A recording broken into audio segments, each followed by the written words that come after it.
भगवत स्वरूप प्रणाम। आमे जो इष्ट स्मृति कथा कहूचे से इष्ट स्मृति आमे भाई आमर बुझेले जे इष्ट जे आमर सबुठ श्रेष्ठ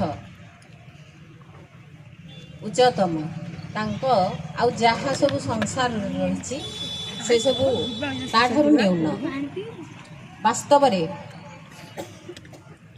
ये सुंदर प्रश्नटे भाई भी कले ये जो सांसारिक जंजाल रे मनर विक्षिप्तता केवल जदि आमे से गुरुदेव तत्व उपरे आमे एटार इष्ट स्मृति 10 मिनिट 15 मिनिट कि अध घंटा रखीचे यही अध घंटा भितरे सब समाधान हो जाए यह करने अहरह 24 घंटा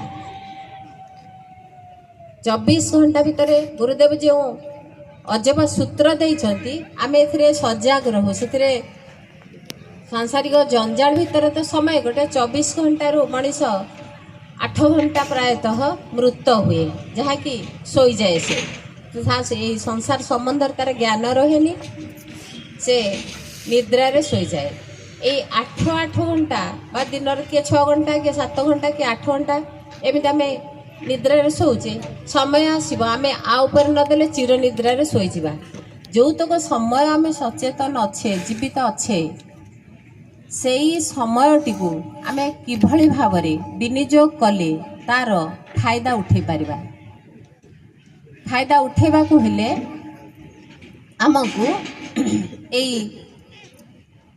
नाम तत्व 10 मिनिट समय यथेष्ट नुहे आम अहर काम करुचे आज आम आसिक सत्संग सभारे बसीचे भाई मानकर क्या दायित्व दि जाए जदि से दायित्व गुड़ी को आम गुरु दायित्व मानिबा एटा मोर कर्तव्य बोली मानिबा ता मध्यरे एई मार्गटी को जोड़ीदेबा ताहा एई मार्गटी जोड़ी देले से जेतिकी उन्नति ही थांता बा जेतिकी कर्तव्य आम करिबारे करि पारि थांते तापर ठारू तार बहु गुण रे मन प्राण एथरे लागि जिवो आउ तार एपटे नाम को इष्ट स्मृति की स्मृति चलला सेपटे कर्तव्य चलला ए इष्ट स्मृति कला समय रे जेते रूप जेते भावना जेते चित्र मन जोठी की जाउची सेइठारे एठारे मो भगवान अछंती एठी मो गुरु अछंती तेणु जदि गुरुमय जगत देखिबो गुरुदेव तांकर प्रत्येक प्रवचन रे बा कथा कहबे कहंती जगतमय गुरु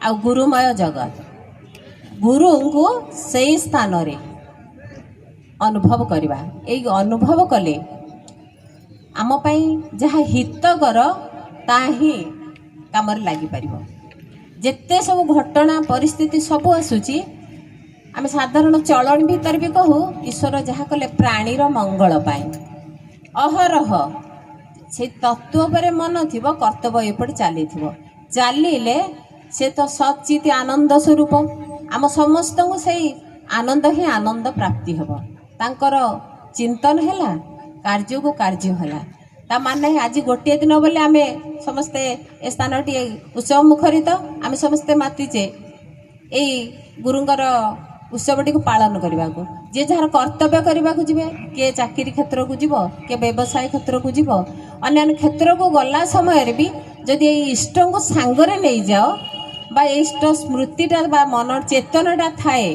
ताहले से कार्य मध्य आउ कार्य न होई पूजा हे जीव पूजा हम एमती जदि से इष्ट उपस्थित थांती सदा सर्वदा तो प्रत्येक शरीर भितर मन भितर इष्ट अच्छी आमे तांको न देखला भली न जानला भली अन्यत्र व्यवहार करू काहेकि करू चेतना न थिबारु मनीष जिते निद्रित थाए से किछि जानेनी ता भितर केते परिस्थिति आसला केते घटना आसला किए डाकिला किए कोठी गला किए आसिला कि कौन किछि हे घटना घटिला जानेनी सेमिति आमे जदि मने रखिबा ए गुरु चेतना को आमर परिस्थिति मध्य से अजाणत परिणत हम ये तत्व को जी जहाँ आम पूजा पाठ कले यार परिसमाप्ति अच्छी किंतु अजपा सूत्रर जन्म ठारू मृत्यु पर्यंत खाली एतिकी सीमा भीतर नुहे सी अहरह से जप चली से सी तो जप करुच्छी आ मु कौन करी ये कथाटा मनरे भी केतबेले प्रश्न आसे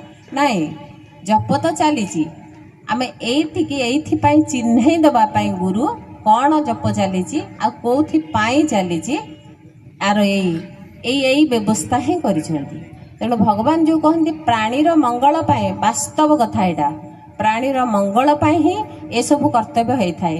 ईश्वर कदापि हेले संतान अमंगल चाहती ना प्रत्येक मुहूर्त यापाई छोट उदाहरण दिए जड़े राजा थिले संक्षिप्त कहूँ जड़े राजा थिले से महाज्ञानी थिले मध्य राज्य शासन समय रे तांकर टिके बेले बेले प्रत्येक जेभली आसे सामाजिक मोह पारिवारिक मोह तांकर मध्य थिला किंतु तांकर जे जड़े मंत्री थिले से मंत्री जनक आध्यात्मिक प्रेमी ईश्वर विश्वासी प्रत्येक क्षेत्र से भगवान को समर्पण दियंती मु जहा करूची मु मो भगवान को पाई करूची बा भगवान को पर आस्था सबुथरे ढाली थांती।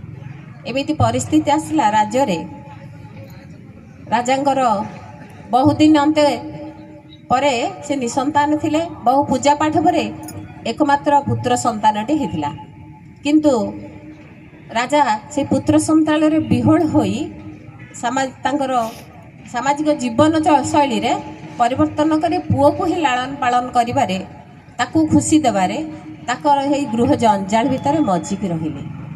एमिति किछि दिन गला परे मंत्री तांकर कार्य करि चली थांदी थरे राणींकर देहांत हैला राजा दुखरे भांगी पड़ला परे आसी मंत्री कहले मंत्री कौन करवा वर्तमान जो विपत्ति एथुर सुधुरी हबनी।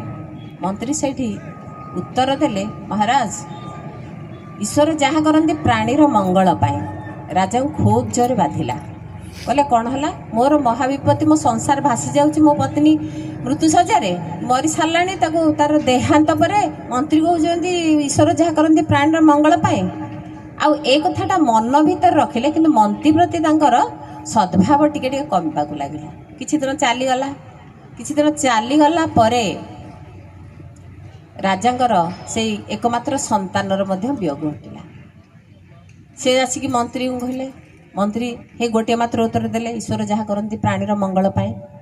एथर राजा खूब क्षुब्ध हो पड़े आउ अन्य कर्मचारी मान कले यही मंत्री को नहीं तमें देशांतर कर मुह आउ चाहिए प्रत्येक क्षेत्र में मोर विपद पर विपद चली ये कह ईश्वर जहाँ करते प्राणीर मंगल पाए ताको नहीं देशांतर कर अन्यत्र नहीं छाड़ी दियो बा ताको नहीं कि जीवंत रे मारी दियो। अन्य सब मंत्री मान राजांकर एपरी परिस्थिति की अनुभव कले दुख तो कले किंतु से मंत्री जन को आउ राज्य भितर न रखी राज्य बाहर को छाड़देले। मंत्री मध्य भाविले जा हो एक कथा भी ईश्वर प्राणीर मंगल करती तांकर गोटे मात्र कहीं प्रत्येक मुहूर्त चेतनशील थिले भगवान को ऊपर संपूर्ण आस्था रखिदिले। या परे राजा बेलकु बेल क्षीण हेले। अन्य जो मंत्री माने थिले राजांकर मन परिवर्तन पाए सेमाने तो राजा माने शौकीन जीवन काटती तेणु टिके आमोद प्रमोद करी राजा मनर परिवर्तन पाई पारिधि भाई जंगल व्यवस्था कले बुली जावा व्यवस्था पारिधि रहिबो जंगल बुलबे राजा मनरे परिवर्तन आसीबो। या करू करू समस्त से सन सामंत सह राजा सहित किछि दिन परे ये परिवर्तन पाई गले घंच जंगल ता भितरे राजा जिते देखिले ये जो दुख थिला तांकर किछि किछि मात्रा लाघव हैला गोटे बेगगामी घोड़ारे जाउछंती गला समय रे पथ भ्रांत हेले अन्य सन्य समत कोठी रहीगले राजा एकाग्र चित्तरे जाऊ जाऊ बहु दूर को चली गले। संध्या उपगत हला आउ सेठू फेरिबार उपाय नाही पछरे भी केही नाहंती राजांकर तेणु कौन करिवे सन्य समत कोठी लणी किमिति जाई पहुँची पाखे मो राज्य किपरि फेरबी यही चिंतार व्यस्त थांती क्रमशः अंधार घुटी आसला पर गोटे गछ तले आश्रय नेले से निकटरे जो सांताल जातीय लोक मान रही थांती से माने तांकर मातृपूजा पाई बा से तांकर फसल उन्नति पाई नर बलिटे खोजुथिले से किंतु से पर्यंत किछि पाई नथिले। एई लोक माने जे नर खोजुथिले उत्तम नरटी आनिले ବଳି ଦେଇ ସେମାନଙ୍କୁ ତାଙ୍କ ଦେବୀଙ୍କୁ ସନ୍ତୁଷ୍ଟ କରିବେ। ଦେଖୁ ଦେଖୁ ଦେଖିଲେ ଗୋଟେ ଘୋଡ଼ା ବନ୍ଧା ହେଇଛି ଆଉ ତାଙ୍କ ପାଖରେ ଜଣେ ରାଜପୁରୁଷ ରାଜା ଅଛନ୍ତି। ସେ ତାଙ୍କୁ ଧରି ନେଇଗଲେ, କହିଲେ ଠିକ୍ ହେଲା, ଆଉ ମାଆଙ୍କ କୃପାରୁ ଆମକୁ ବଳିଟା ଆଜି ସହଜରେ ମିଳିଯାଇଛି, ଏଇଆକୁ ହିଁ ବଳି ଦିଆଯିବ। ଯେତେବେଳେ ନେଲେ ତାଙ୍କୁ ଧରି ନେଇଗଲେ, ରାଜାଙ୍କର ତ କେହି ନାହାନ୍ତି ପାଖରେ, କ'ଣ କରିବେ? ବାଧ୍ୟ ହୋଇ କିଛି ନ କହି ଚୁପଚାପ ଚାଲିଲେ। ମନ୍ଦିରରେ ପୂଜା ପାର୍ବଣ ହେଲା। ମାଆଙ୍କ ପାଖରେ ଯେତେବେଳେ ବଳିର ବ୍ୟବସ୍ଥା ହେଲା, କ'ଣ ହେଲା ନା ଦେଖିଲେ ଯେ ରାଜାଙ୍କୁ ପଚାରିଲେ ଯେ ଏ ବଳି ପାଇଁ ଯୋଗ୍ୟ, ତମେ ବିବାହିତ? ରାଜା କହିଲେ ହଁ। ତୁମର ପତ୍ନୀ ଅଛନ୍ତି? ରାଜା କହିଲେ ନାଇଁ। ତୁମର ସନ୍ତାନ ଅଛନ୍ତି? ରାଜା କହିଲେ ନାଇଁ। ତାହେଲେ ବଳି ପାଇଁ ଅଯୋଗ୍ୟ। ତାପରେ ଆଉ ପୂର୍ବରୁ ଗୋଟେ ଘଟଣା ଥିଲା, ଥରେ ଖଣ୍ଡାର ଧାର ମାପୁ ମାପୁ ରାଜାଙ୍କ ହାତ କଟି ଯାଇଥିଲା, ଗୋଟେ ପଗ ଆଙ୍ଗୁଳି ନଥିଲା। ସେଇ ପଗ ଆଙ୍ଗୁଳି ନଥିବାରେ ମଧ୍ୟ ମନ୍ତ୍ରୀ ଜଣକ ଉତ୍ତର ଦେଇଥିଲେ, ଈଶ୍ୱର ଯାହା କରନ୍ତି ପ୍ରାଣୀର ମଙ୍ଗଳ ପାଇଁ। କହିଲେ ଆଚ୍ଛା ଏସବୁ ଛାଡ଼, ଶରୀରର ସବୁ ଅଙ୍ଗ ପ୍ରତ୍ୟଙ୍ଗ ଠିକ୍ଠାକ୍ ଅଛି ତ? କିନ୍ତୁ ଦେଖିଲା ବେଳକୁ ତାଙ୍କର ବାମ ହାତର ଗୋଟେ ଆଙ୍ଗୁଠିର ପଗଳିଟେ ତାଙ୍କର ଗୋଟିଏ ପଗ ନାହିଁ। କହିଲେ ନା, ଏ କ୍ଷତ ବିକ୍ଷତ ମଧ୍ୟ ବଳି ପାଇଁ ଯୋଗ୍ୟ। ଦିଅ ଛାଡ଼ି ଦିଅ, ଯେଉଁଠୁ ଆଣିଥିଲ ସେଇଠି ନେଇ ପକେଇ ଦେଇକି ଆସ। ରାଜାଙ୍କୁ ପକେଇଦେଲେ। ରାଜା ସେତେବେଳେ ଖୁବ୍ ଭୟଭୀତ। ସକାଳ ପାଇଲା, ରାଜା ବୁଲି ବୁଲି ଯାଉ ଯାଉ ବାଟରେ ପୁଣି ସୈନ୍ୟ ସାମନ୍ତକୁ ଭେଟିଲେ। ସେତେବେଳକୁ ରାଜା ଖୁବ୍ ହାଲିଆ କ୍ଳାନ୍ତ ହୋଇପଡ଼ିଛନ୍ତି। ତାଙ୍କୁ ତାଙ୍କର ରାଜ ପରିବାର ମାନେ ତାଙ୍କୁ ନେଇକି ଗଲା ପରେ ଯେତେବେଳେ ଗଲେ ଏଇସବୁ ଘଟଣା ତାଙ୍କୁ କହିଲେ। ରାଜା ଜାଣିପାରିଲେ ଯେ ଏଇ କଥା ସବୁ ମୋ ମନ୍ତ୍ରୀ ଜଣକ କହୁଥିଲା ଯେ ଈଶ୍ୱର ଯାହା କରନ୍ତି ପ୍ରାଣୀର ମଙ୍ଗଳ ପାଇଁ। ସିଏ ଏବେ କେଉଁଠି ଅଛନ୍ତି ତୁମେ ଯାଅ ଖୋଜିକି ଆଣିବ। ଯେଉଁମାନେ ଛାଡ଼ିଥିଲେ ସେମାନେ ଯାଇକି ରାଜା ମନ୍ତ୍ରୀକୁ ଧରି ଆଣିଲେ। ଆଣି ସାରିଲା ପରେ ରାଜା ପଚାରିଲେ ମନ୍ତ୍ରୀବର, ମୁଁ ତ ଯାହା ଭୋଗିବାର କଥା ସବୁ ଭୋଗି ସାରିଲାଣି, କୁହ ଏବେ ତୁମେ ମୋତେ କୁହ, ତୁମେ ଯେଉଁ ରାଜ୍ୟ ଛାଡ଼ିକି ଯାଇଥିଲ ତମର କ'ଣ ହେଇଥିଲା? ନା ଈଶ୍ୱର ଯାହା କରିଥିଲେ ପ୍ରାଣୀର ମଙ୍ଗଳ ପାଇଁ।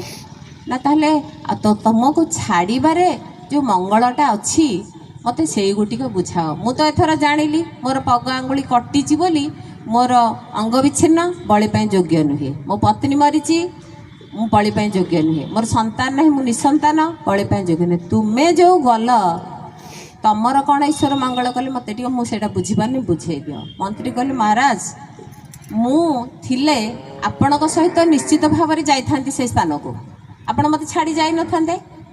ଯେତେବେଳେ ସେଇ ବଳି ଦେବା ବ୍ୟକ୍ତିମାନେ ଆପଣ ଅଯୋଗ୍ୟ ବୋଲି ଜାଣିଥାନ୍ତେ ମୋତେ ଭିଡ଼ିକି ନେଇଥାନ୍ତେ। ଏସବୁ ତ ମୋର ପୂର୍ଣ୍ଣ ଅଛି, ମୋର କୌଣସି ଅଙ୍ଗ କଟିନି, ମୋ ପତ୍ନୀ ଅଛି, ମୋର ସନ୍ତାନ ଅଛନ୍ତି, ତାହେଲେ ବଳିର ଯୋଗ୍ୟ ମୁଁ ହୋଇଥାନ୍ତି। ଏଇ କଥାରୁ ଅନୁମାନ କରାଯାଏ ଯେ ଏଇଟା ମୋ ପାଇଁ ମଙ୍ଗଳ ନୁହେଁ କି? ତାପରେ ରାଜା ନିଜର ଭୁଲ ବୁଝିପାରି ମନ୍ତ୍ରୀଙ୍କୁ ଆପଣାର କରିନେଲେ। ଏଇଥିରୁ ଆମେ ବୁଝା ପଡ଼େ ଈଶ୍ୱର ସଦା ସର୍ବଦା ଯାହା କରନ୍ତି ପ୍ରାଣୀର ମଙ୍ଗଳ। କାହିଁକି ନା ପ୍ରତ୍ୟେକ ଶରୀର ଈଶ୍ୱରମୟ। ହେ ଭଗବାନଙ୍କ ସତ୍ତା ସବୁଠି, ସେ ହେଉଛନ୍ତି ଅଂଶୀ, ଆମେ ସମସ୍ତେ ଅଂଶ। ଖାଲି ଆମର ଏଇ ସମାଜ ନୁହେଁ, ପ୍ରାଣୀ ସମାଜ, ମଣିଷ ସମାଜ ନୁହେଁ, ପ୍ରତ୍ୟେକ ଜୀବଜନ୍ତୁ ଠାରେ ମଧ୍ୟ ଏ ଗୋଟିଏ ସତ୍ତା ସମାନ ଭାବରେ ଥାଏ। କର୍ମ ଅନୁସାରେ ଆମର ଯେଉଁ ପୂର୍ବ କର୍ମ, ସଞ୍ଚିତ ପ୍ରାରବ୍ଧ, ସଞ୍ଚିତ କ୍ରିୟମାଣ, এই ତିନୋଟି କର୍ମର ବିଚାରଧାରା ନେଇ ଆମର ଜନ୍ମ ହୋଇଥାଏ।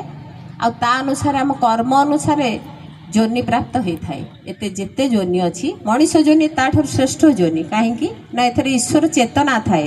ଗୁରୁଙ୍କୁ ଚିହ୍ନିବାର, ଭଗବାନଙ୍କୁ ଚିହ୍ନିବାର, ଆଉ ସେଇ ଈଶ୍ୱରଙ୍କୁ ଚିହ୍ନିବାର କ୍ଷମତା ଥାଏ, ଭଗବାନ ଦେଇ ଚାହିଁଛନ୍ତି। ଏଥିପାଇଁ ଆମର ଭାଗବତ ମଧ୍ୟ କହେ, ମଣିଷ ଦେହେ ଦିବ୍ୟ ଜ୍ଞାନ ଦେଖି ସନ୍ତୋଷ ଭଗବାନ।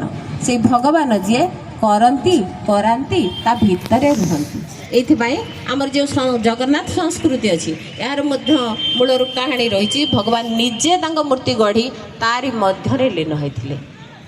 ଏହାର ବିସ୍ତୀର୍ଣ୍ଣ କଥା ଠିକ୍ ଅଛି। ଭଗବାନ ସବୁ ମୁହୂର୍ତ୍ତରେ କରୁଛନ୍ତି। ଆମେ ଯଦି ସେଇ ଚେତନଶୀଳ ହୋଇ ପ୍ରତ୍ୟେକ ସମୟରେ ତାଙ୍କର ସ୍ମୃତିକୁ ଆଉ ହଜି ଯାଇଥିବା ମନକୁ ପୁଣି ଭିଡ଼ି ଆଣି ତାଙ୍କରି ପାଦ ତଳେ ସମର୍ପଣ ଦେଇ ଶରଣ ନେବା, ତାହେଲେ ପ୍ରତିଟି କର୍ମ ଆମର ଈଶ୍ୱରମୟ ହେବ, ଆଉ ସମସ୍ତଙ୍କର ମଙ୍ଗଳ ହେବ।